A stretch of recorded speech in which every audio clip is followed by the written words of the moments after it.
Going back to NHIF, hold water in your view? Yeah. Well, I think with the risk of sounding that I'm an advisor to the president, their major challenge has been they don't think through the process fully. Because by the time a cabinet, a bill gets to parliament, there are certain processes that must have been undertaken. Perhaps at the beginning is the Minister of Health itself to look for a policy paper to change the institution of NHIF to a new institution. And upon concurrence at the level of the ministry, the minister in charge of that portfolio, perhaps with the Minister of Finance, will have a joint paper that is supposed to go to the cabinet. And at the cabinet level, they will be able to discuss and come out with certain timelines, certain milestones, certain deliverables. And why Minister of Finance? Minister of Finance may need to come in because there are certain financial implications for an institution that is existing to be transited to a new institution. At that stage is when a cabinet paper is done with a view to creating a bill. And the bill, of course, will go to the leader of majority to take to the National Assembly and have it discussed at that stage.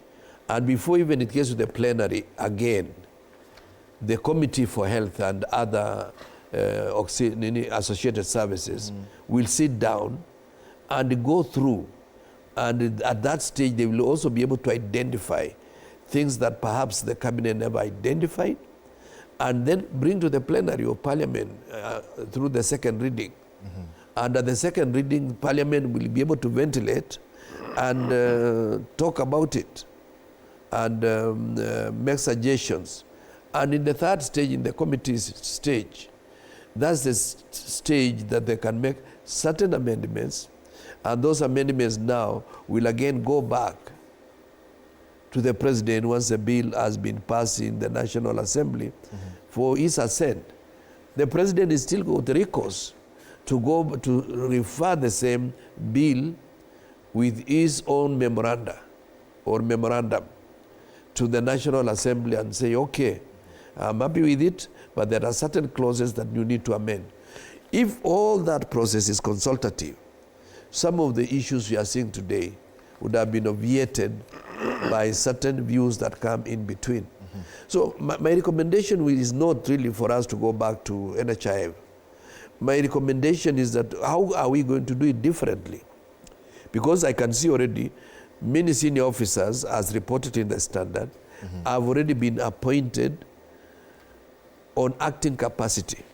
As to whether they will be confirmed in those positions, that is the same team we have inherited from NHIF.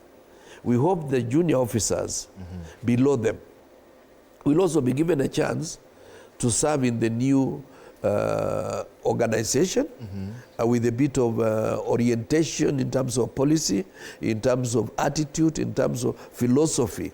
What is the new philosophy in the new organization? Okay. How are we able to take away some of the challenges or encumbrances that has encumbered that have encumbered NHIF.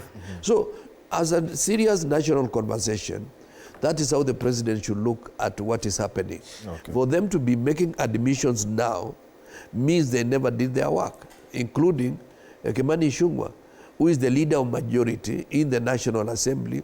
He needs to have gone through those stages I've just mentioned for him to give good recommendations to the president and to the cabinet for that matter.